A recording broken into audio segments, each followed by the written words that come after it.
चलिए आ जाइए। सबसे पहले पिछले क्लास का हम लोग रिवीजन कर लेते हैं और इसके बाद जो है पुनः हम लोग आगे बढ़ जाएंगे। तो जो स्टाफ है कौन है? कोई जी किना है? ऊपर में चल रहा है? ऊपर में चल रहा है कि नीचे में? नीचे में, ऊपर में और नीचे में टेस्ट चल रहा है। टेस्ट चल रहा है नीचे में, स्टार्ट हो गया। हम लोग आगे बढ़ जाएंगे। चलिए आवाज सब ठीक है क्या जी? ठीक है ना जी? है बकलोल भी सो।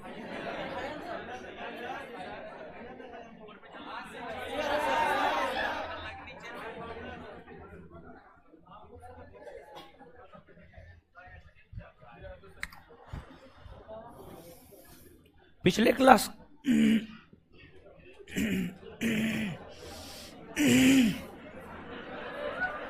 है अल्लाह ने सिंधु की सहायक नदियों का उत्तर से दक्षिण में क्रम, झेलम, चिनाब, रावी, ब्यास, सतलज। झेलम नदी का उद्गम शेषनाग, संगम या मोहना, चिनाब न। झेलम नदी किस झील से होकर बहती? क्या? हाँ, बुलर। झेलम नदी पर कौन सा बांध? मंगला। किस, कहां पर? पाकिस्तान। श्रीनगर किस नदी के तट? झेलम ना। किसने बसाया? झेलम का प्राचीन नाम? वितास्ता। क्या? सिंधु की सबसे बड़ी सहायक नदी? चेनाब ना। किन दो नदियों के मिलने से चिनाब नदी? चंद्रा और चिनाब नदी का संगम किस नदी से? सतलज। किससे? रावी नदी का उद्गम स्थल? रोहतांग दर्रा। रोहतांग किस नदी से जाकर मिलती है? चेनाब। किससे? चेनाब। किससे? चिनाब से। चिनाब का प्राचीन नाम? आस्किनी। चिनाब का प्राचीन नाम? लाहौर किस नदी के तट पर? रावी। लाहौर किस नदी के तट पर? रावी। कौन नदी? रावी का प्राचीन नाम? परोसनी। रावी का प्राचीन नाम? ब्यास नदी का उद्गम? ब्यास कुंड। सतलज से किस स्थान पर मिलती है? पंजाब के हरिके बैराज। पंजाब के हरिके। भारत की सबसे लंबी नहर? इंदिरा गांधी। कहां से निकलती है? हरिके बैराज। हरिके। ब्यास नदी का प्राचीन नाम? बिपाशा। ब्यास नदी का प्राचीन नाम? बिपाशा। सतलज नदी का उद्गम स्थल? तिब्बत के मानसरोवर झील का राक्षस ताल। तिब्बत के मानसरोवर झील का राक्षस। तिब्बत के मानसरोवर झील का राक्षस। सतलज को तिब्बत में क्या कहा जाता है? लागचेन खंबाम। लागचेन। सतलज को तिब्बत में क्या कहा जाता है? लागचेन। सतलज नदी भारत में किस राज्य से प्रवेश करती है? हिमाचल प्रदेश। हिमाचल प्रदेश। सतलज नदी की कुल लंबाई 1400। भारत में इसकी लंबाई 1050। सतलज का प्राचीन नाम क्या है? सतलज का प्राचीन नाम? शत्रुद्वीप। प्रायद्वीपीय नदियों को कितने भागों में? 2 ना। प्रायद्वीपीय भारत में नदियों के जल विभाजक का कार्य कौन करता है? कौन? पश्चिमी घाट पर्वत। दक्षिण भारत की सबसे लंबी नदी कौन है? गोदावरी ना। कहां से निकलती है? कहां से निकलती है? महाराष्ट्र के नासिक के त्रयंबक। महाराष्ट्र के नासिक के त्रयंबक पहाड़ी से। गोदावरी नदी किन किन राज्यों से होकर बहती? महाराष्ट्र, तेलंगाना, आंध्र प्रदेश। महाराष्ट्र, तेलंगाना। गोदावरी नदी की लंबाई कितनी है? 1400। 1400। इसकी सहायक नदी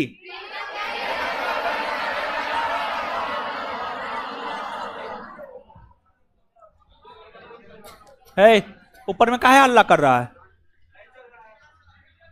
ऊपर में नहीं चल रहा है? है? अरे क्या बोल रहा है जी? क्या?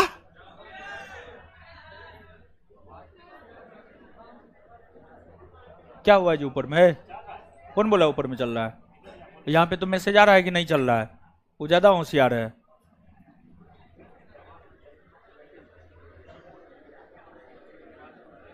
हम अपने से आते हैं देख करके, ये सब सलाह सब पे हमको विश्वास ना है।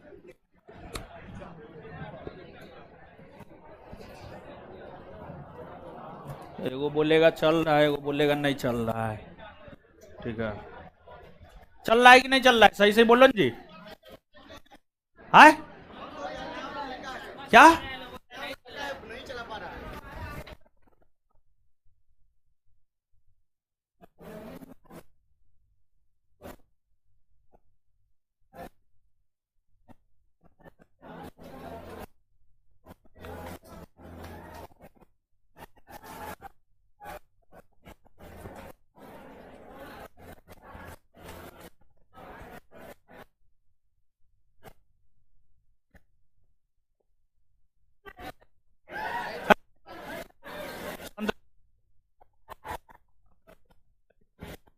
ऐसे क्या करते हैं? कैसे?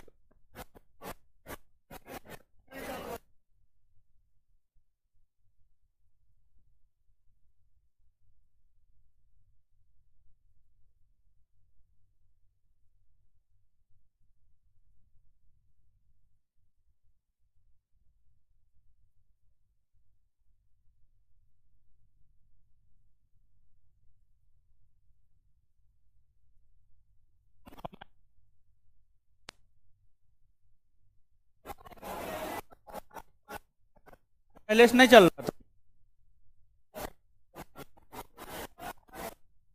कौन है? कौन नया लड़का? उसको कुछ अता पता है? कहाँ बोले तो उसको? कर क्या रहा था वो? साला शराब पी के कौन जी क्या क्या कर रहा था वो? कहाँ गया रे? इधर आ। कहाँ गया? कौन है जी? तुमको कुछ अता पता है? इस क्लास होता है।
7:30 बजे क्लास होता है, तुमको नहीं पता है जी? तुम तो पता नहीं है इस टाइम में।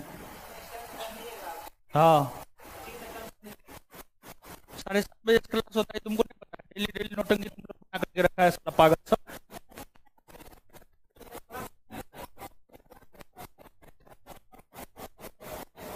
डेली फालतू नोटंकी बना के रखा है।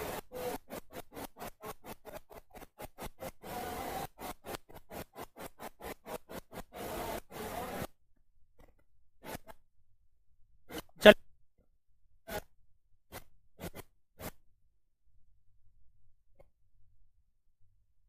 रहेगा, तो वहीं पे रहेगा, यहीं घूमते रहेगा वो।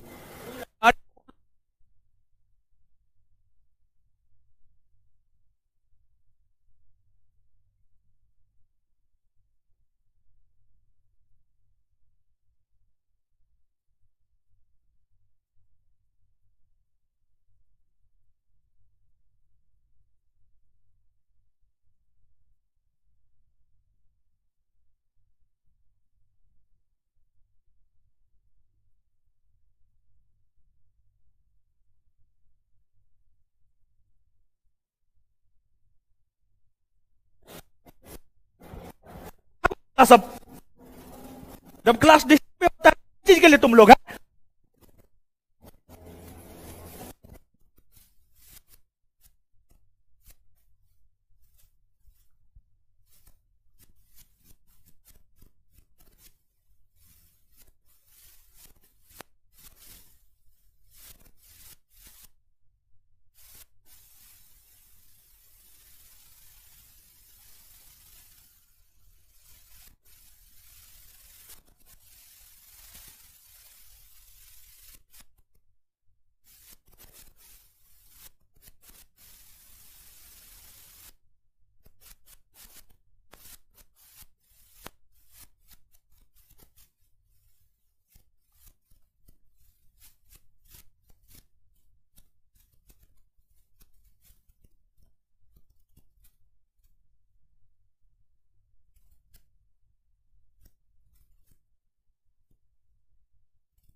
शांत रहो तुम लोग।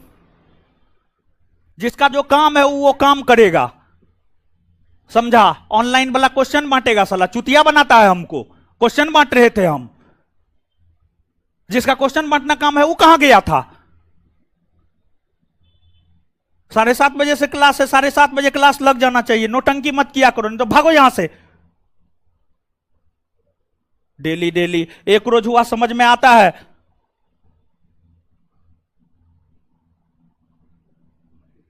आइए,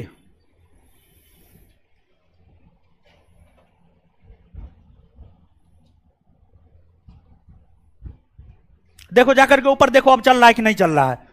ऊपर जाकर के देखो चल रहा है कि नहीं चल रहा है?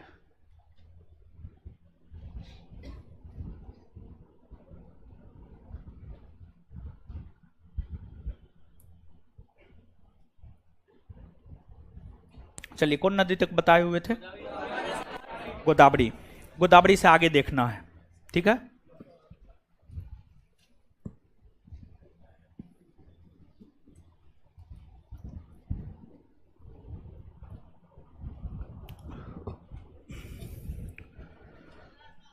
चल रहा है, आवाज जा रहा है? गोदावरी के बाद आगे हेडिंग मारिए आप लोग।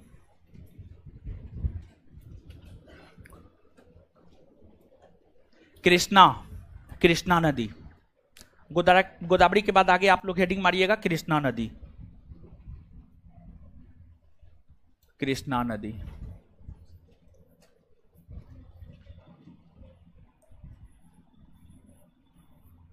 कृष्णा नदी। कृष्णा नदी।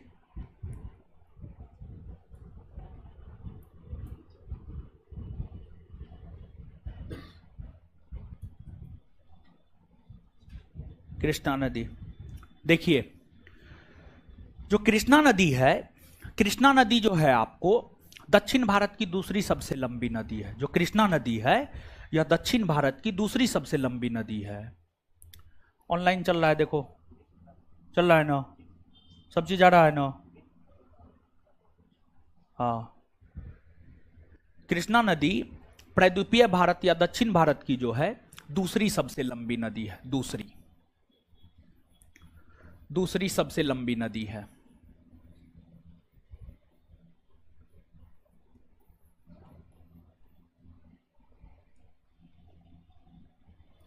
दूसरी सबसे लंबी नदी है। इस नदी की लंबाई आपको 1400 किलोमीटर है। 1400 किलोमीटर, इस नदी की लंबाई 1400 किलोमीटर है। और यह जो नदी है, यह नदी महाराष्ट्र के महाबलेश्वर पहाड़ी, आप जब पर्वत पहाड़ पठार पढ़े होंगे तो उसमें महाराष्ट्र में हम आपको बताए हैं कालसुबाई की पहाड़ी है, महाबलेश्वर पहाड़ी है, अजंता पहाड़ी है, हरिश्चंद्र पहाड़ी है, बालाघाट पर्वत श्रेणी है, इन सभी हरिश्चंद्र है, इन सभी से हम आपको अवगत करवाए हैं। तो अब इसमें महाराष्ट्र के भीतर जो महाबलेश्वर पहाड़ी है, महाराष्ट्र के भीतर जो महाबलेश्वर पहाड़ी है, इस महाबलेश्वर की पहाड़ी से कृष्णा नदी निकलती है। सबसे पहले कृष्णा नदी महाराष्ट्र में बहती है। महाराष्ट्र में बहने के बाद यह कर्नाटक में प्रवेश करती है। कर्नाटक में प्रवेश करती है और कर्नाटक में प्रवेश करने के बाद, कर्नाटक में बहने के बाद जो है यह नदी तेलंगाना में प्रवेश करती है। और तेलंगाना में बहने के बाद यह आंध्र प्रदेश में बहती है और आंध्र प्रदेश के तट पर ही अपना जल बंगाल की खाड़ी में गिरा देती है। यानी जो आपको कृष्णा नदी है, कृष्णा नदी कुल मिलाकर के देखेंगे, देखिए ध्यान दीजिएगा, एक बिहार दरोगा का पूछा हुआ क्वेश्चन है, जिस क्वेश्चन से हम आपको अवगत भी करवाए हैं और 2-3 बार हम आपको पूछे हैं और याद भी करवाए हैं कि बिहार दरोगा का एक पूछा हुआ क्वेश्चन है। और बिहार दरोगा का पूछा हुआ क्वेश्चन ये है कि ब्रह्मपुत्र नदी किन किन देशों से होकर गुजरती है।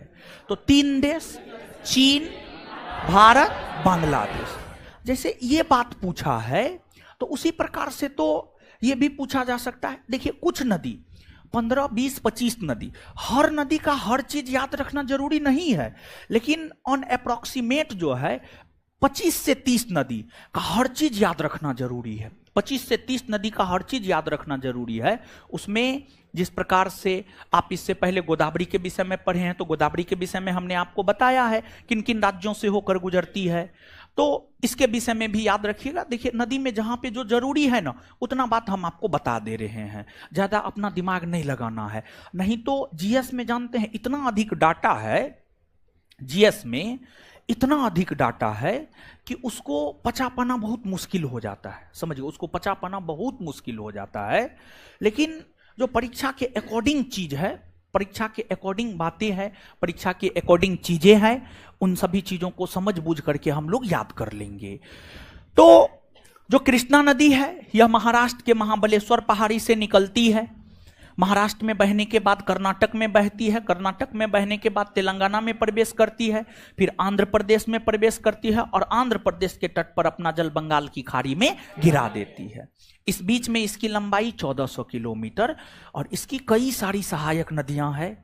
जैसे कि आपको कृष्णा की सहायक नदियों में घाट प्रभा हो गया, माल प्रभा हो गया, तुंगभद्रा हो गया, कोयना हो गया, ये सभी की सभी नदियां जो है कृष्णा की सहायक नदियां हैं। ये सभी कृष्णा की सहायक नदियां हैं और ये नदी अपने उद्गम स्थल से जो है पूरब दिशा में बहती है।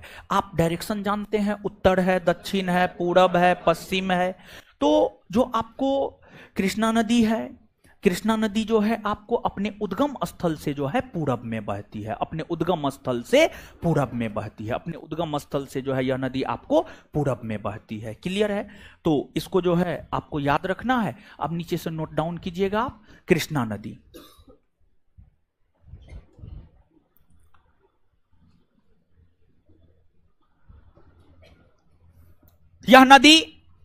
यह नदी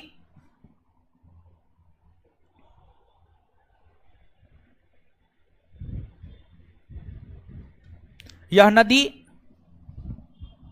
महाराष्ट्र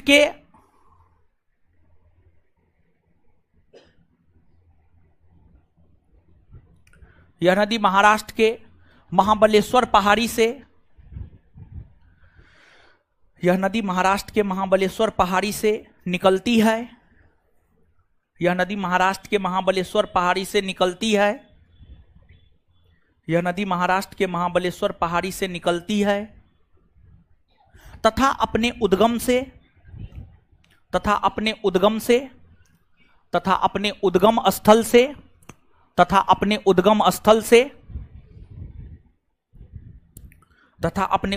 स्थल से पूरब दिशा में बहती है तथा अपने उद्गम स्थल से पूरब दिशा में बहती है।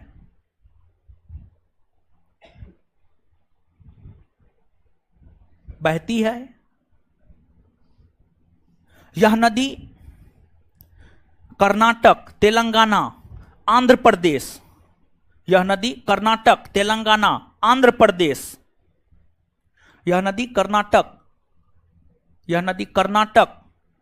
तेलंगाना, आंध्र प्रदेश, कर्नाटक, तेलंगाना, आंध्र प्रदेश, आंध्र प्रदेश, आंध्र प्रदेश, आंध्र प्रदेश में बहती हुई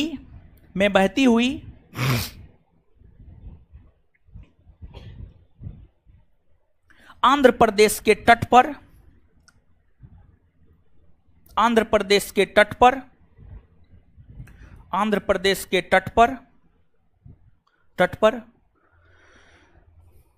अपना जल बंगाल की खाड़ी में गिराती है। आंध्र प्रदेश के तट पर अपना जल बंगाल की खाड़ी में गिराती है।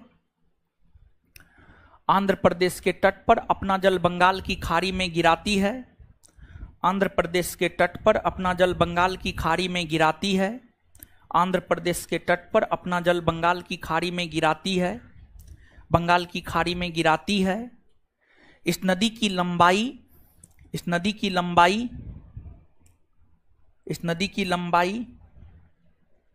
1400 किलोमीटर। इस नदी की लंबाई 1400 किलोमीटर। इस नदी की लंबाई 1400 किलोमीटर। इस नदी की लंबाई 1400 किलोमीटर है। इस नदी की लंबाई 1400 किलोमीटर है। यह दक्षिण भारत की दूसरी सबसे लंबी नदी है। यह दक्षिण भारत की दूसरी सबसे लंबी नदी है। यह दक्षिण भारत की दूसरी सबसे लंबी नदी है।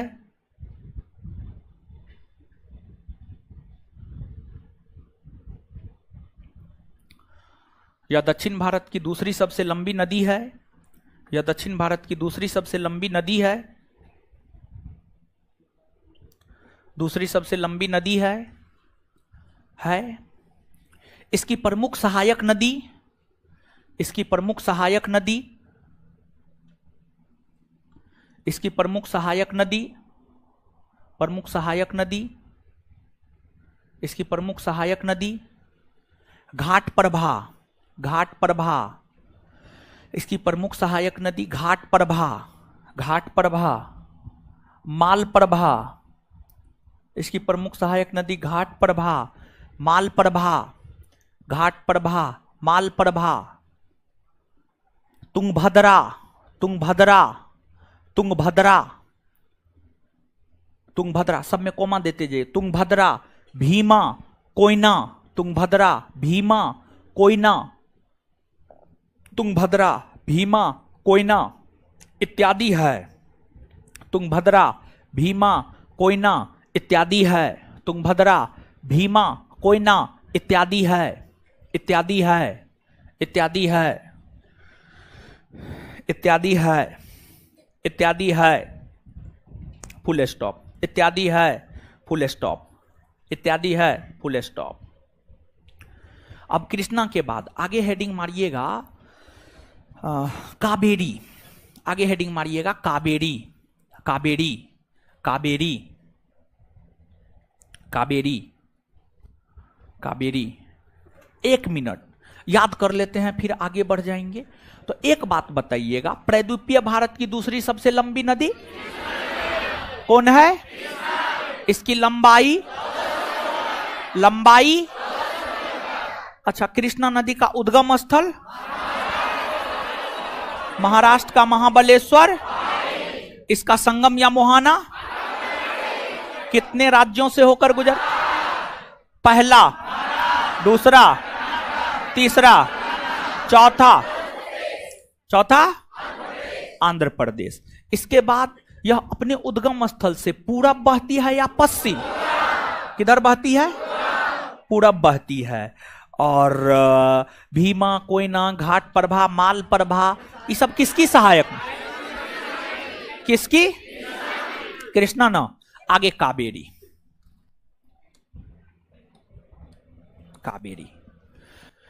देखिए, जैसे उत्तर भारत के लोग गंगा नदी को काफी पवित्र मानते हैं और यज्ञ में, धार्मिक अनुष्ठान में, शादी विवाह में गंगा नदी के जल का प्रयोग किया जाता है, उसी प्रकार से दक्षिण भारत के लोग यज्ञ, अनुष्ठान, पूजा पाठ में कावेरी नदी के जल का उपयोग करते हैं। इसकी पवित्रता के मद्देनजर इसे दक्षिण भारत की गंगा कहा जाता है। पवित्रता के कारण जो है इसे दक्षिण भारत की गंगा कहा जाता है। और यह जो कावेरी नदी है, कावेरी नदी कर्नाटक में एक ब्रह्मगिरी पहाड़ी है। कर्नाटक में एक पहाड़ी है, उसका नाम है ब्रह्मगिरी। कर्नाटक में एक पहाड़ी है, उसका क्या नाम है? ब्रह्मगिरी।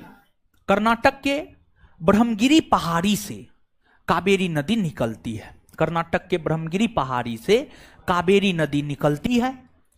और यह नदी जो है आपको कर्नाटक में बहने के बाद तमिलनाडु में प्रवेश करती है और तमिलनाडु में बहती हुई तमिलनाडु के तट पर ही अपना जल बंगाल की खाड़ी में गिरा देती है। तो मुख्य तौर पर अगर कावेरी नदी को देखें तो यह नदी मुख्य तौर पर 2 राज्यों से होकर बहती है। और कावेरी नदी के जल को लेकर, जैसे सिंधु नदी के जल को लेकर भारत और पाकिस्तान के बीच हमेशा विवाद रहता है, उसी प्रकार से कावेरी नदी के जल को लेकर कर्नाटक और तमिलनाडु के बीच मुख्य तौर पर हमेशा विवाद रहता है।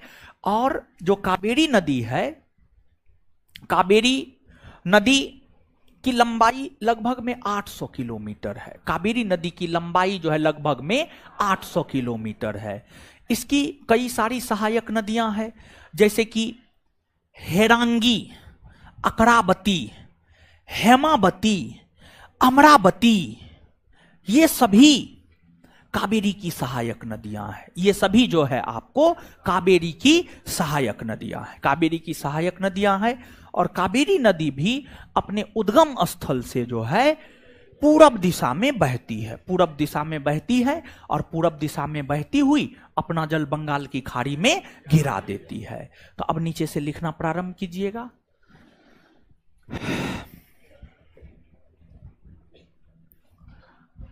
यह नदी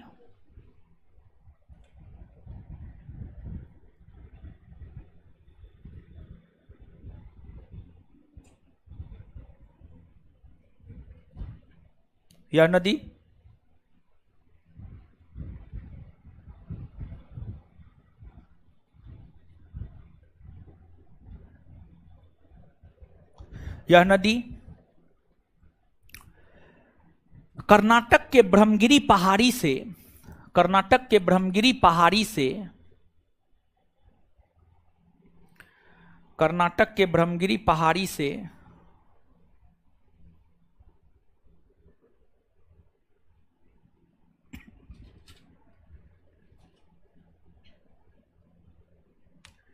यह नदी कर्नाटक के ब्रह्मगिरी पहाड़ी से निकलती है।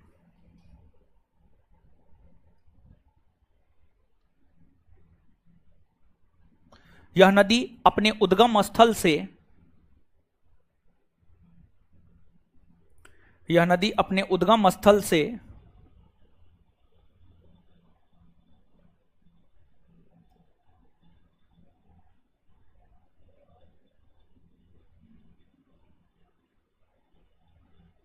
यह नदी अपने उद्गम स्थल से यह नदी अपने उद्गम स्थल से यह नदी अपने उद्गम स्थल से अपने उद्गम स्थल से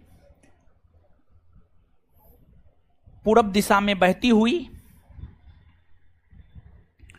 पूरब दिशा में बहती हुई पूरब दिशा में बहती हुई तमिलनाडु राज्य में प्रवेश करती है।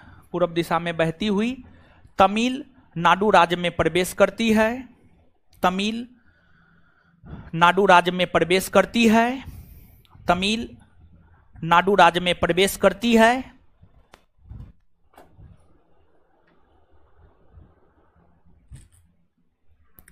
तमिलनाडु राज्य में प्रवेश करती है।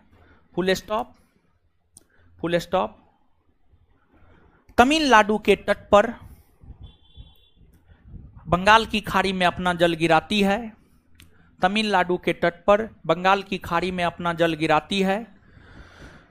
तमिलनाडु के तट पर बंगाल की खाड़ी में अपना जल गिराती है। तमिलनाडु के तट पर बंगाल की खाड़ी में अपना जल गिराती है। तमिलनाडु के तट पर बंगाल की खाड़ी में अपना जल गिराती है। तमिलनाडु के तट पर बंगाल की खाड़ी में अपना जल गिराती है। तमिलनाडु के तट पर बंगाल की खाड़ी में अपना जल गिराती है। बंगाल की खाड़ी में अपना जल गिराती है। बंगाल की खाड़ी में अपना जल गिराती है। Full stop.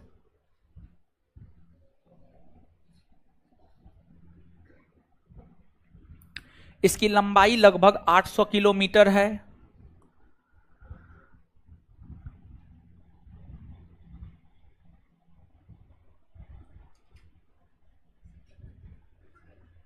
इसकी लंबाई लगभग 800 किलोमीटर है। इसकी प्रमुख सहायक नदी हेरांगी, अकरावती, हेरांगी, अकरावती, हेमावती, हेमावती, अमरावती, हेमावती, अमरावती इत्यादि है। इसकी प्रमुख सहायक नदी हेरांगी, अकरावती, हेमावती, अमरावती, हेरांगी, अकरावती, हेमावती, अमरावती इत्यादि इत्यादि इत्यादि प्रमुख है। इत्यादि प्रमुख है। इत्यादि प्रमुख है। इत्यादि प्रमुख है। Full stop. इत्यादि प्रमुख है। Full stop. जिस प्रकार उत्तर भारत के लोग, उसी में कंटिन्यू, जिस प्रकार उत्तर भारत के लोग उत्तर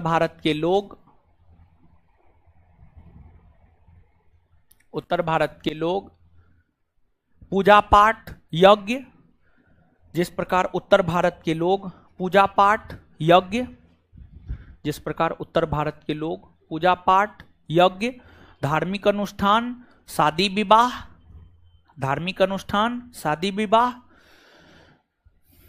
शादी विवाह इत्यादि में इत्यादि में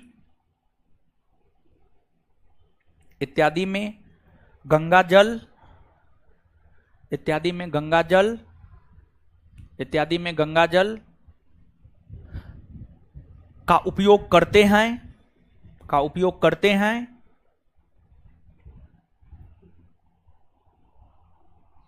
उसी प्रकार से उसी प्रकार से उसी प्रकार से दक्षिण भारत के लोग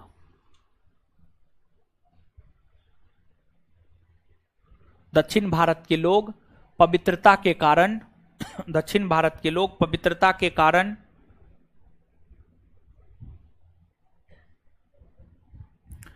दक्षिण भारत के लोग पवित्रता के कारण दक्षिण भारत के लोग पवित्रता के कारण पवित्रता के कारण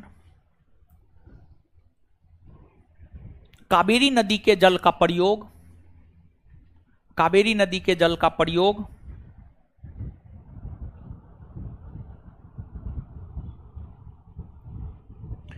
कावेरी नदी के जल का प्रयोग कावेरी नदी के जल का प्रयोग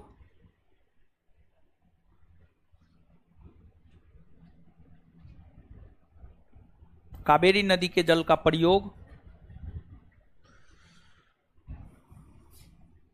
यज्ञ धार्मिक अनुष्ठान जैसे कार्यों में करते हैं। यज्ञ धार्मिक अनुष्ठान जैसे कार्यों में करते हैं। यज्ञ धार्मिक अनुष्ठान जैसे कार्यों में करते हैं। यज्ञ धार्मिक अनुष्ठान जैसे कार्यों में करते हैं।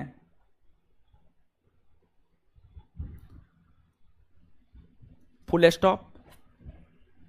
पवित्रता के मध्य नजर ही, उसी में कंटिन्यू, पवित्रता के मध्य नजर ही,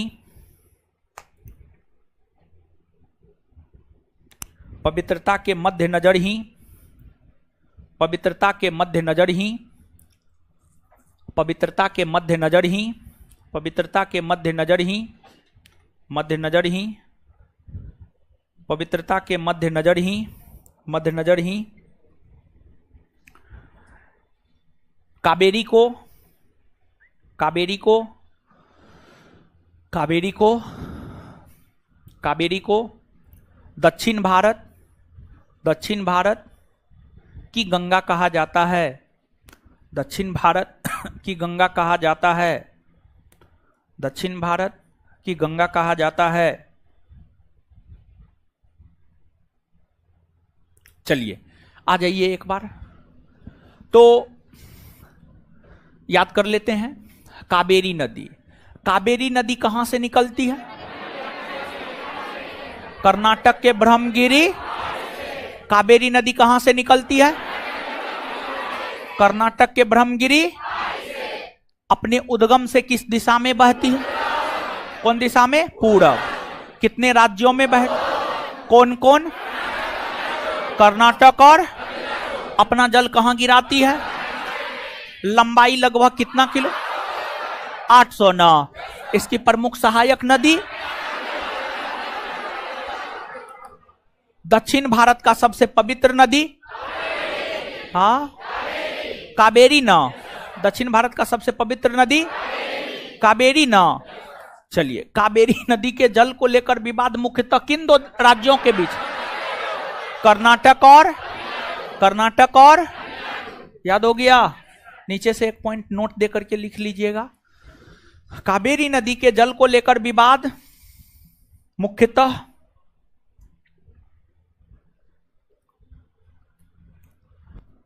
कावेरी नदी के जल को लेकर विवाद मुख्यतः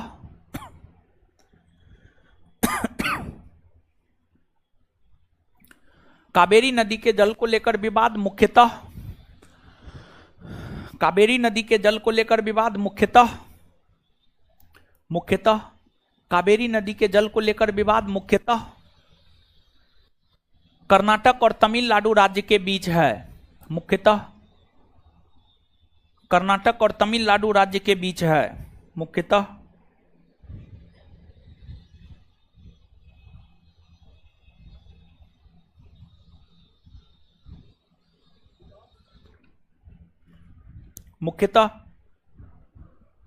कर्नाटक और तमिलनाडु राज्य के बीच है। Full stop. चलिए, अब इसके बाद देखिए और भी बहुत सारी नदियां हैं जो अपना जल बंगाल की खाड़ी में गिराती है। महानदी हो गया, स्वर्णरेखा हो गया, दामोदर हो गया। तो इन नदियों की भी चर्चा हम लोग यहां पर कर लेते हैं। तो अब आप नीचे से हेडिंग मारिएगा महानदी। इतना बात याद हो गया ना? महानदी, महानदी, महानदी, महानदी, महानदी, महानदी। लिखिएगा, सुनिएगा, समझिएगा। यहां पे बोर्ड पे आइए। महानदी। देखिए, ये छत्तीसगढ़ है ना। छत्तीसगढ़ राज्य में एगो श्रेणी है, एगो पर्वत श्रेणी है, उसका नाम है सिंघाबा पर्वत श्रेणी। क्या नाम है? सिंघाबा। सिंघाबा, सिंघाबा। छत्तीसगढ़ में एक पर्वत श्रेणी है, उसका नाम है सिंघाबा। सिंघाबा पर्वत श्रेणी। छत्तीसगढ़ के सिंघाबा पर्वत श्रेणी से, छत्तीसगढ़ के सिंघाबा पर्वत श्रेणी से महानदी निकलती है और यह अपने उद्गम स्थल से पूरब दिशा में बहती है। सबसे पहले छत्तीसगढ़ राज्य में बहती है। फिर ओडिशा राज्य में प्रवेश करती है और ओडिशा राज्य में बहती हुई ओडिशा राज्य के तट पर ही अपना जल बंगाल की खाड़ी में गिरा देती है, अपना जल बंगाल की खाड़ी में गिरा देती है। अर्थात यह जो नदी है, यह नदी मूलतः दो राज्य छत्तीसगढ़ और ओडिशा से होकर गुजरती है और यह नदी अपने उद्गम से पूरब दिशा में बहती है, अपना जल बंगाल की खाड़ी में गिराती है और इस नदी पर ही विश्व का सबसे लंबा बांध हीराकुंड बांध, इस नदी पर ही विश्व का सबसे लंबा बांध हीराकुंड बांध ओडिशा राज्य में बनाया गया है और इसके उद्गम स्थल से लेकर संगम या मोहाना तक कई सारी नदियां इससे आकर मिलती है। शिवनाथ, मांड, ईब, जोंक, टेल, ये सभी महानदी की सहायक नदियां हैं। तेल नदी 60 से 62वीं बीपीएससी 2016। तेल नदी किसकी सहायक नदी है पूछा गया है, आंसर महानदी होगा।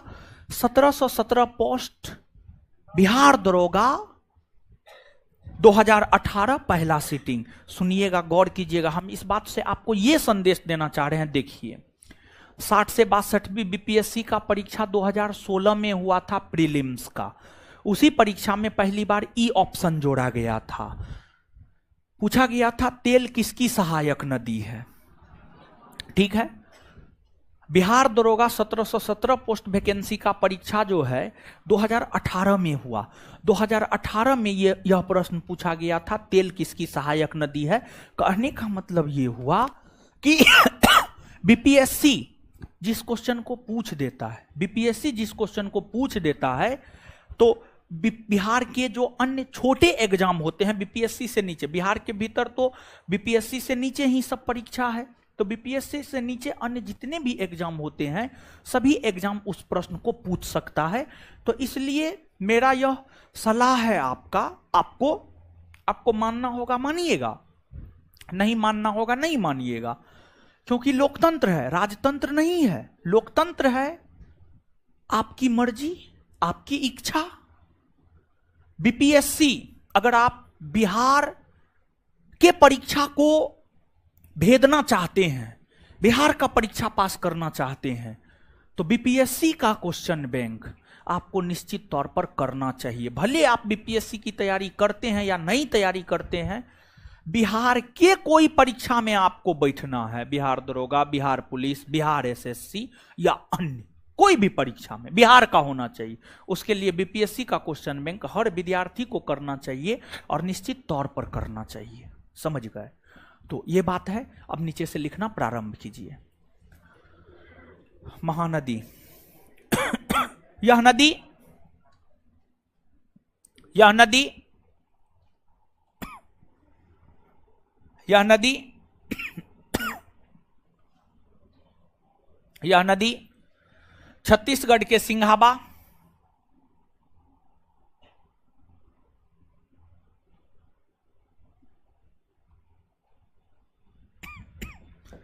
यह नदी छत्तीसगढ़ के सिंघाबा, यह नदी छत्तीसगढ़ के सिंघाबा पर्वत श्रेणी से निकलती है। यह नदी छत्तीसगढ़ के सिंघाबा पर्वत श्रेणी से निकलती है। यह नदी छत्तीसगढ़ के सिंघाबा पर्वत श्रेणी से निकलती है। यह नदी छत्तीसगढ़ के सिंघाबा पर्वत श्रेणी से निकलती है, पर्वत श्रेणी से निकलती है। अपने उद्गम स्थल से अपने उद्गम स्थल से अपने उद्गम स्थल से अपने उद्गम स्थल से पूरब दिशा में बहती हुई, अपने उद्गम स्थल से पूरब दिशा में बहती हुई, अपने उद्गम स्थल से पूरब दिशा में बहती हुई, अपने उद्गम स्थल से पूरब दिशा में बहती हुई, अपने उद्गम स्थल से पूरब दिशा में बहती हुई, अपने उद्गम स्थल से पूरब दिशा में बहती हुई ओडिशा राज्य में प्रवेश करती है, ओडिशा राज्य में प्रवेश करती है। ओडिशा राज्य में प्रवेश करती है और ओडिशा के तट पर ही अपना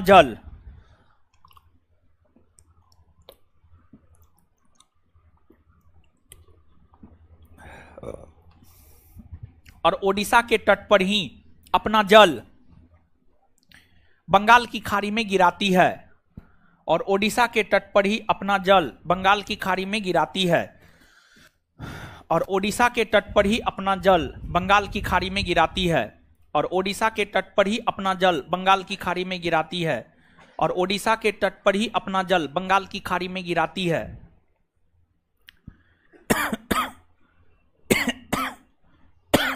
इस नदी की लंबाई लगभग 885 किलोमीटर है। अलग अलग स्रोत अलग अलग देता है, विकिपीडिया के अनुसार हम लिखा रहे हैं।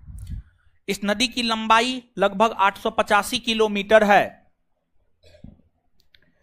इस नदी की लंबाई लगभग 885 किलोमीटर है।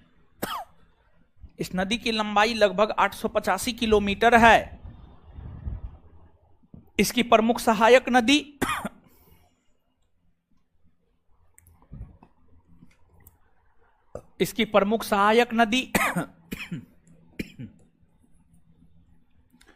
शिवनाथ, मांड, ईब, जोंक, तेल। इसकी प्रमुख सहायक नदी शिवनाथ, मांड, ईब, जोंक, तेल। इसकी प्रमुख सहायक नदी शिवनाथ, मांड, ईब, जोंक, तेल। इसकी प्रमुख सहायक नदी शिवनाथ, मांड, ईब, जोंक, तेल इत्यादि है।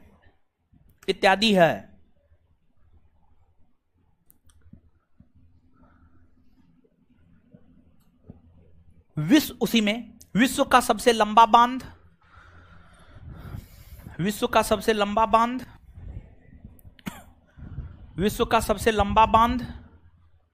हीराकुंड बांध ओडिशा राज्य में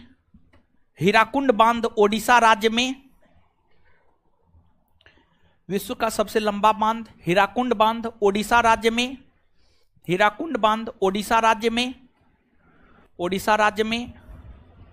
इसी नदी पर बनाया गया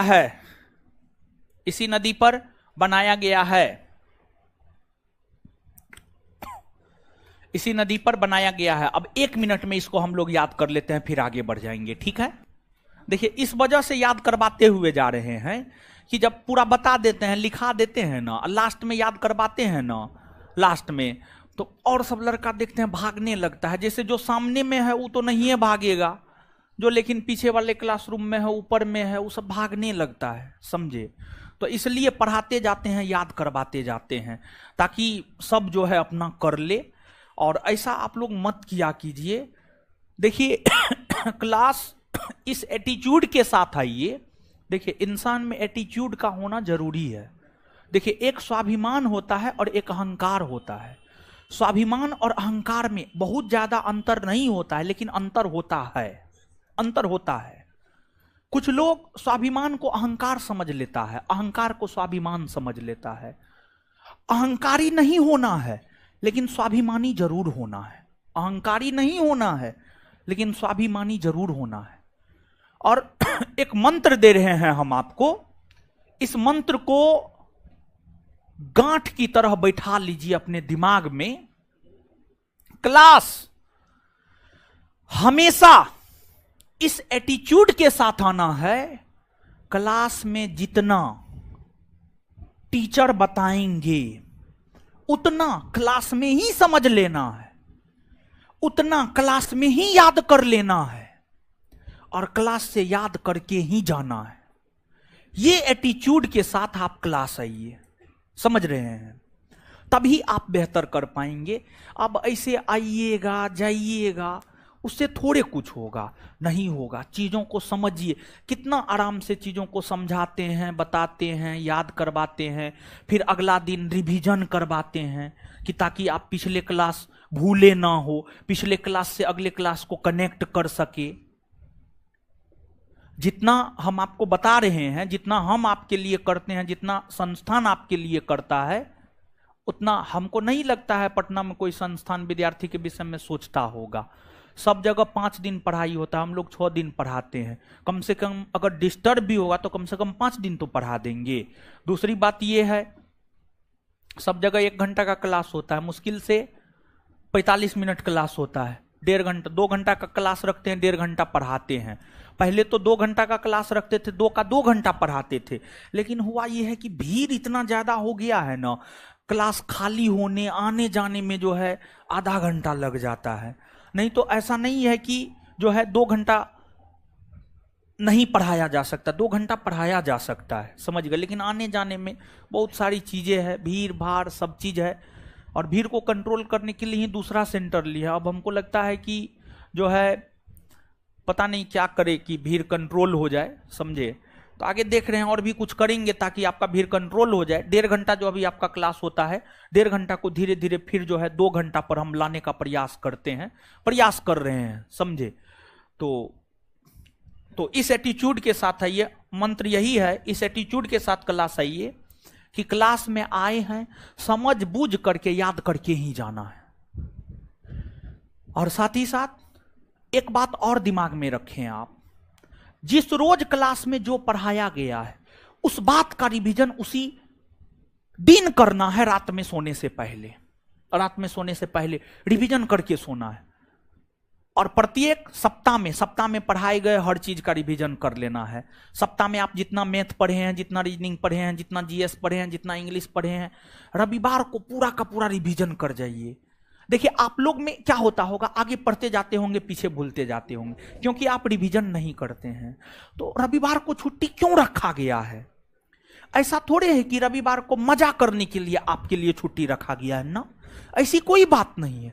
ऐसा आपको लगता है कि रविवार को छुट्टी है, नहीं पढ़ना है, लेकिन रविवार को छुट्टी इसलिए रखा गया है कि आप पूरे सप्ताह में पढ़ाए गए चीजों का रिवीजन करें। तो आप पूरे सप्ताह में पढ़ाए गए चीजों का रिवीजन कीजिए। देखिए अभी जो आपका उम्र है ना, इस उम्र में अगर 1 वर्ष अच्छे ढंग से मेहनत कर दिए ना, जीवन संवर जाएगा, फिर फ्यूचर में कोई दिक्कत नहीं होगा। लेकिन अगर 1 साल मेहनत नहीं किए, अभी तो मम्मी पापा के पैसा पर जीवन चल रहा है, लेकिन उस टाइम तक मम्मी पापा भी सहयोग नहीं करेंगे, स्वयं करना होगा, हर चीज करना होगा। बाद में आप पछताइएगा कि काश उस टाइम में थोड़ा मेहनत कर लिए होते, सरकारी नौकरी हो गया रहता, तो आज इतना मेहनत नहीं करना पड़ता। तो बाद में अभी आप जितना देखिए, पढ़ना सबसे आसान काम है। एक बार खेत जोत करके देखिए ना, औकात पता चल जाएगा, शरीर का क्षमता पता चल जाएगा। हल एक बार चला के देखिए ना, धूप में धान काट के देखिए ना, धूप में रिक्शा चला के देखिए ना, धूप में ईटा ढो के देखिए ना, औकात पता चल जाएगा आपको। आप पटना में रहते हैं, रूम है, रूम में पंखा लगा हुआ है, खाने पीने का व्यवस्था है, हर चीज है, मोबाइल है, हर चीज से परिपूर्ण है। गार्जियन अपना हर सपना छोड़ करके अपना फटा हुआ कपड़ा पहनना पसंद करते हैं। लेकिन देखिए बिहार के गार्जियन बड़ी त्यागी हैं। बिहार के गार्जियन, स्पेशली बिहार के गार्जियन के विषय में हम आपको बहुत त्यागी होते हैं। बिहार के गार्जियन स्वयं नमक रोटी खा लेंगे, लेकिन आपको कोई कमी होने नहीं देंगे। आप 5,000 मांगते होंगे तो आपको 6,000 आता होगा, अगर आप अच्छे होंगे तो, अगर आपका नेचर अच्छा होगा तो। अपना कुछ नहीं लेते होंगे लेकिन आपको देते होंगे, लेकिन फिर भी आप लोग उसका दुरुपयोग करते हैं। कितना मजा में पटना में जीवन गुजर रहा है बताइए। तो पढ़िए रविवार को। अभी रविवार वीकेंड पर जाने का नहीं है आप लोगों का, अभी रविवार भी आपके लिए पढ़ने का दिन है। जब सफल हो जाइएगा ना, तो शनिवार रविवार अपना वीकेंड बनाइएगा, क्या दिक्कत है? कोई दिक्कत नहीं है। लेकिन अभी तो आप अपने जीवन में सफल नहीं ना है जी। तो जब आप अपने जीवन में सफल नहीं है, तो तो आपके लिए कोई शनिवार रविवार नहीं है, आपके लिए हर डे वर्किंग डे है। आप इस बात को समझिए। रविवार को छुट्टी नहीं मनाना है, रिवीजन करना है, रिवीजन करना है, बार बार बोल रहे हैं रिवीजन करना है। आइए अब, तो याद कर लिए थे, याद नहीं किए थे? आइए, महानदी कौन श्रेणी से निकलती है? महानदी कौन श्रेणी से कौन श्रेणी से? अपने उद्गम स्थल से किधर बहती? पूरब ना। कितने राज्यों में कौन कौन?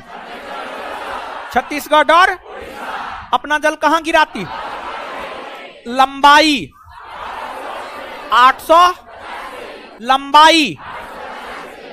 अच्छा, इसकी प्रमुख सहायक नदी,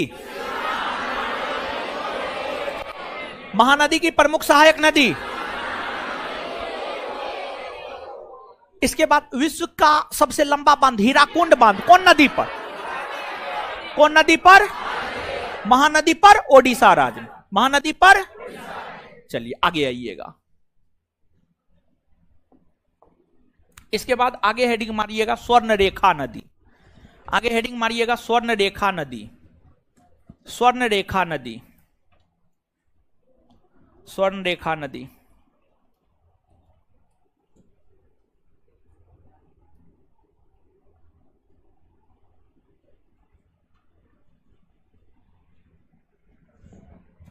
स्वर्ण रेखा नदी, देखिए समझिएगा। आप सभी लोग जानते हैं झारखंड में छोटा नागपुर का पठार है, हाँ या ना? एकदम से है। झारखंड में छोटा नागपुर का पठार है। झारखंड में जो छोटा नागपुर का पठार है, छोटा नागपुर के पठार से स्वर्ण रेखा नदी निकलती है। छोटा नागपुर के पठार से स्वर्ण रेखा नदी निकलती है। यह नदी झारखंड में बहती हुई ओडिशा में प्रवेश करती है और पश्चिम बंगाल में बहती हुई अपना जल बंगाल की खाड़ी में गिरा देती है। कुल मिलाकर के अगर आप देखेंगे तो स्वर्ण रेखा नदी 3 राज्य झारखंड, ओडिशा, पश्चिम बंगाल से होकर गुजरती है। इसकी लंबाई 395 किलोमीटर है। इसकी लंबाई अलग अलग स्रोत अलग अलग देता है, विकिपीडिया के अनुसार ये भी डाटा हम आपको लिखा रहे हैं। इसकी लंबाई 395 किलोमीटर, 395 किलोमीटर है। और दूसरी बात यह है, यह नदी भी अपने उद्गम से लगभग पूरब की ओर बहती है। इस नदी का उद्गम स्थल छोटा नागपुर का पठार और संगम या मोहना बंगाल की खाड़ी। और जो स्वर्ण रेखा नदी है, इस नदी के तट पर ही झारखंड का एक प्रमुख औद्योगिक शहर जमशेदपुर, झारखंड का सबसे प्रमुख औद्योगिक शहर जमशेदपुर है। जमशेदपुर जो है आपको इसी नदी के तट पर बसा हुआ है, स्वर्ण रेखा नदी के तट पर है। और जो स्वर्ण रेखा नदी है, इसको छोटा नागपुर की गंगा कहा जाता है। देखिए, छोटा नागपुर से बहुत सारी नदियां निकलती है। जो छोटा नागपुर है, वहां छोटा नागपुर का पठार है, छोटा नागपुर के पठार से बहुत सारी नदियां निकलती है। इसके अलावे दामोदर नदी भी निकलती है। लेकिन उन सभी नदियों में सबसे जो पवित्र है वह आपको स्वर्ण रेखा नदी है, जिस वजह से स्वर्ण रेखा नदी को छोटा नागपुर की गंगा कहा जाता है। स्वर्ण रेखा नदी को छोटा नागपुर की गंगा कहा जाता है। तो नीचे से नोट डाउन करेंगे। स्वर्ण रेखा नदी, यह नदी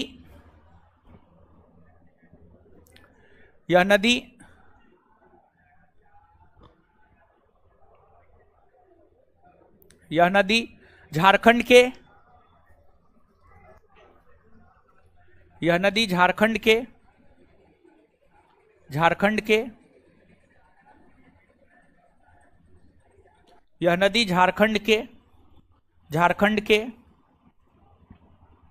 यह नदी झारखंड के यह नदी झारखंड के छोटा नागपुर पठार से निकलती है। छोटा नागपुर पठार से निकलती है। छोटा नागपुर पठार से निकलती है तथा अपने उद्गम स्थल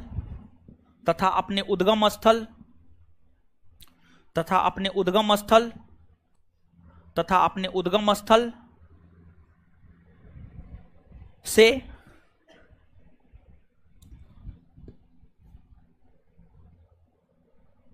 दक्षिणी पूर्वी दिशा में बहती हुई दक्षिणी पूर्वी दिशा में बहती हुई दक्षिणी पूर्वी दिशा, हाँ दक्षिण है ना जी, पूरब इधर है ना, दक्षिण पूरब, दक्षिणी पूर्वी दिशा में बहती हुई दक्षिणी पूर्वी दिशा में बहती हुई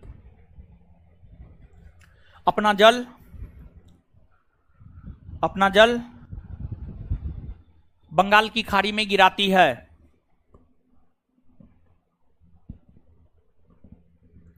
अपना जल बंगाल की खाड़ी में गिराती है। इसकी लंबाई लगभग 395 किलोमीटर है। इसकी लंबाई लगभग 395 किलोमीटर है। इसकी लंबाई लगभग 395 किलोमीटर है। यह नदी तीन राज्य यह नदी तीन राज्य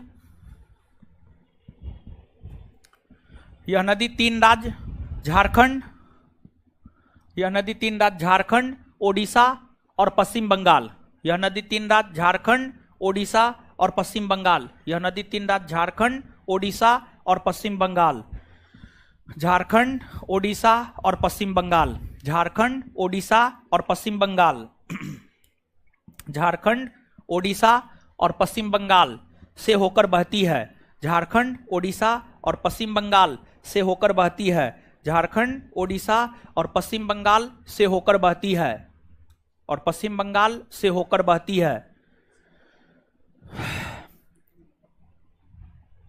इस नदी को छोटा नागपुर की गंगा भी कहा जाता है। इस नदी को छोटा नागपुर की गंगा भी कहा जाता है। इस नदी को छोटा नागपुर की गंगा भी कहा जाता है।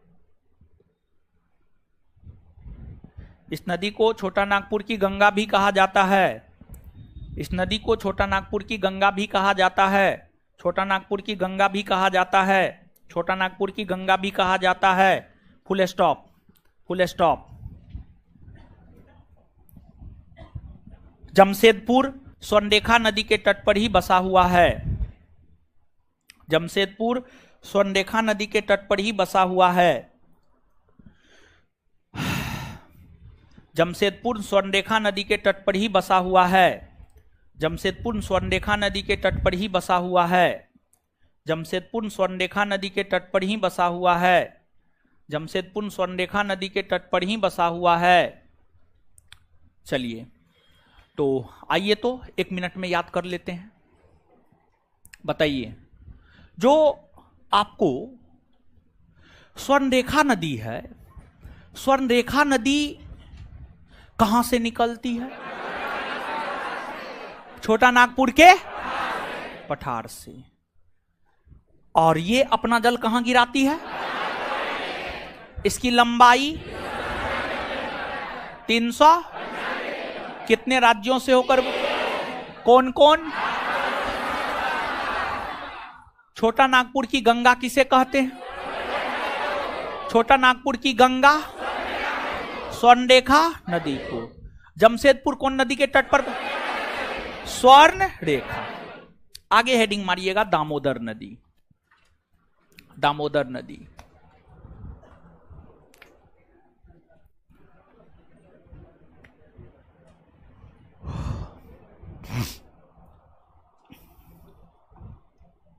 दामोदर नदी।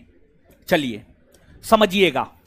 देखिए, जो दामोदर नदी है, हक बकाइए ना, जो दामोदर नदी है, दामोदर नदी भी छोटा नागपुर के पठार से ही निकलती है। दामोदर नदी भी छोटा नागपुर के पठार से ही निकलती है। सबसे पहले यह झारखंड में बहती है। झारखंड में बहने के बाद यह पश्चिम बंगाल में प्रवेश करती है। पश्चिम बंगाल में प्रवेश करती है और पश्चिम बंगाल में यह नदी जाकर हुगली से मिल जाती है। यह नदी जाकर किससे मिल जाती है? हुगली। हुगली, हुगली याद कीजिए। पश्चिम बंगाल में गंगा नदी की धारा 2 भागों में विभक्त, एक दक्षिण की ओर, एक पूरब की ओर। पूरब की ओर जो जाती है भागीरथी, और दक्षिण की ओर जो हुगली ना, कोलकाता हुगली नदी के तट पर है ना, है। तो ये जो हुगली नदी है ना, इस हुगली नदी में ही जाकर दामोदर मिल जाती है। यानी दामोदर का संगम या मुहाना हो गया हुगली। क्या हो गया? हुगली।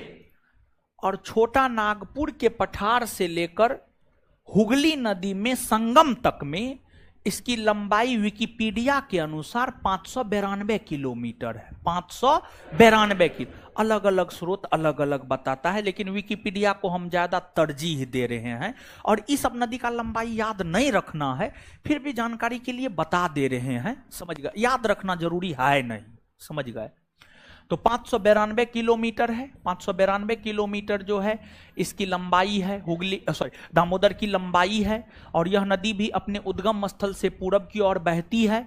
और दामोदर नदी आपको हुगली की सहायक नदी है। दामोदर नदी हुगली की सहायक नदी है। और हुगली की सबसे बड़ी सहायक नदी दामोदर है। हुगली की सबसे बड़ी सहायक नदी दामोदर है। वहीं दामोदर की भी कई सारी सहायक नदियां हैं, जैसे बराकर हो गया। बराकर के बाद जो है कोनारी हो गया। तो बराकर और कोनारी जैसी नदियां जो है दामोदर की सहायक नदी है। बराकर और कोनारी जैसी नदियां जो है दामोदर की सहायक नदी है। दामोदर की सहायक नदी है। और जो दामोदर नदी है, दामोदर नदी के जल स्तर में जब वृद्धि होता है, दामोदर नदी के जल स्तर में जब वृद्धि होता है, तो इससे पश्चिम बंगाल में बाढ़ की स्थिति उत्पन्न होती है। इससे पश्चिम बंगाल में बाढ़ की स्थिति उत्पन्न होती है। और फिर पश्चिम बंगाल में भारी जानमाल की क्षति होती है, जिस कारण दामोदर नदी को पश्चिम बंगाल का शोक कहा जाता है। दामोदर नदी को पश्चिम बंगाल का शोक कहा जाता है। और जो दामोदर नदी है यह काफी प्रदूषित नदी है, बहुत प्रदूषित नदी है। और इसके प्रदूषण का कारण क्या है जानते हैं? कोयला।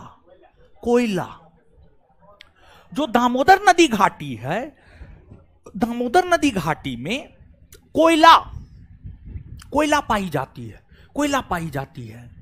और इसलिए दामोदर नदी काफी प्रदूषित हो गई है।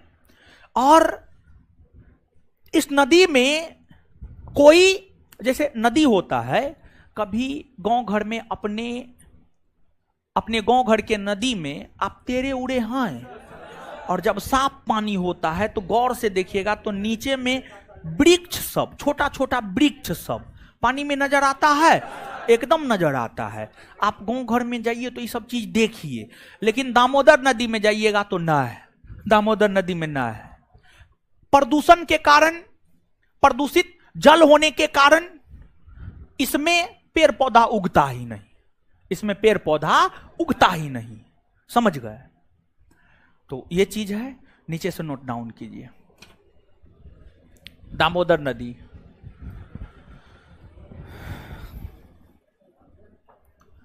लिखिएगा, यह नदी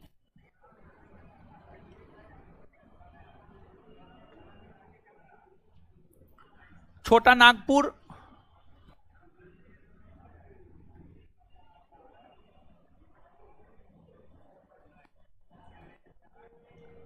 यह नदी छोटा नागपुर पठार से निकलती है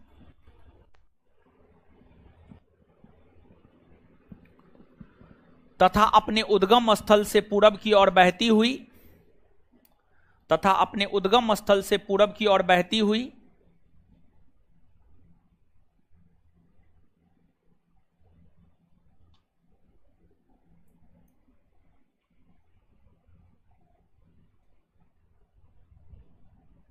तथा अपने उद्गम स्थल से पूरब की ओर बहती हुई, तथा अपने उद्गम स्थल से पूरब की ओर बहती हुई पश्चिम बंगाल राज्य में प्रवेश करती है, पश्चिम बंगाल राज्य में प्रवेश करती है, पश्चिम बंगाल राज्य में प्रवेश करती है, पश्चिम बंगाल राज्य में प्रवेश करती है, प्रवेश करती है। पश्चिम बंगाल में ही यह हुगली में जाकर मिल जाती है, पश्चिम बंगाल में ही यह हुगली में जाकर मिल जाती है, पश्चिम बंगाल में ही यह हुगली में जाकर मिल जाती है, पश्चिम बंगाल में ही यह हुगली में जाकर मिल जाती है, पश्चिम बंगाल में ही यह हुगली में जाकर मिल जाती है, पश्चिम बंगाल में ही यह हुगली में जाकर मिल जाती है, पश्चिम बंगाल में ही यह हुगली में जाकर मिल जाती है, हुगली में जाकर मिल जाती है। यह हुगली की सबसे बड़ी सहायक नदी है, यह हुगली की सबसे बड़ी सहायक नदी है।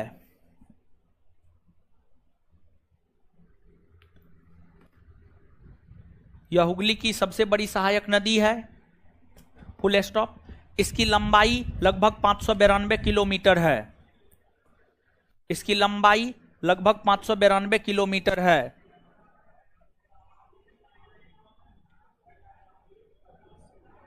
इसकी लंबाई लगभग 592 किलोमीटर है, इसकी लंबाई लगभग 592 किलोमीटर है, इसकी लंबाई लगभग 592 किलोमीटर है, इसकी लंबाई लगभग 592 किलोमीटर है। यह काफी प्रदूषित नदी है,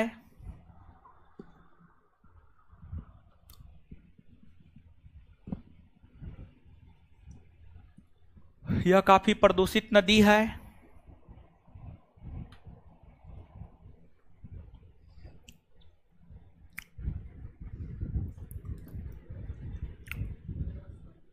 इस नदी के जलस्तर में वृद्धि होने से, इस नदी के जलस्तर में वृद्धि होने से, इस नदी के जलस्तर में वृद्धि होने से, इस नदी के जलस्तर में वृद्धि होने से, इस नदी के जलस्तर में वृद्धि होने से, वृद्धि होने से, वृद्धि होने से पश्चिम बंगाल में बाढ़ जैसे हालात उत्पन्न हो जाते हैं, पश्चिम बंगाल में बाढ़ जैसे हालात उत्पन्न हो जाते हैं, पश्चिम बंगाल में बाढ़ जैसे हालात उत्पन्न हो जाते हैं, पश्चिम बंगाल में बाढ़ जैसे हालात उत्पन्न हो जाते हैं, पश्चिम बंगाल में बाढ़ जैसे हालात उत्पन्न हो जाते हैं, पश्चिम बंगाल में बाढ़ जैसे हालात उत्पन्न हो जाते हैं, पश्चिम बंगाल में बाढ़ जैसे हालात उत्पन्न हो जाते हैं, जिस कारण जिस कारण जिस कारण जिस कारण दामोदर नदी को जिस कारण दामोदर नदी को पश्चिम बंगाल का शोक कहा जाता है, जिस कारण दामोदर नदी को पश्चिम बंगाल का शोक कहा जाता है, जिस कारण दामोदर नदी को पश्चिम बंगाल का शोक कहा जाता है, पश्चिम बंगाल का शोक कहा जाता है। इसकी प्रमुख सहायक नदी, इसकी प्रमुख सहायक नदी बराकर और कोनारी है, इसकी प्रमुख सहायक नदी बराकर और कोनारी है, इसकी प्रमुख सहायक नदी बराकर और कोनारी है, इसकी प्रमुख सहायक नदी बराकर और कोनारी है, इसकी प्रमुख सहायक नदी बराकर और कोनारी है, इसकी प्रमुख सहायक नदी बराकर और कोनारी है। Full stop. चलिए आ जाइए, बताइए दामोदर नदी कितने राज्यों से होकर, कितने, दामोदर नदी कितने राज्यों से, कितने, दो, कौन कौन, झारखंड और दामोदर नदी का उद्गम स्थल छोटा नागपुर का, छोटा नागपुर का संगम या मोहाना, संगम या मोहाना, हुगली की सबसे बड़ी सहायक नदी, हुगली की सबसे बड़ी सहायक नदी दामोदर ना, कलकत्ता कौन नदी के तट पर है, दामोदर की लंबाई, दामोदर की लंबाई प्रदूषित नदी है ना? आय है ना? कोनारी बराकर किसकी सहायक नदी?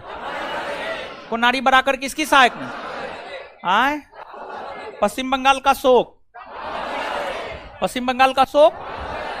आय क्लियर। इससे आगे अगले क्लास में। धन्यवाद।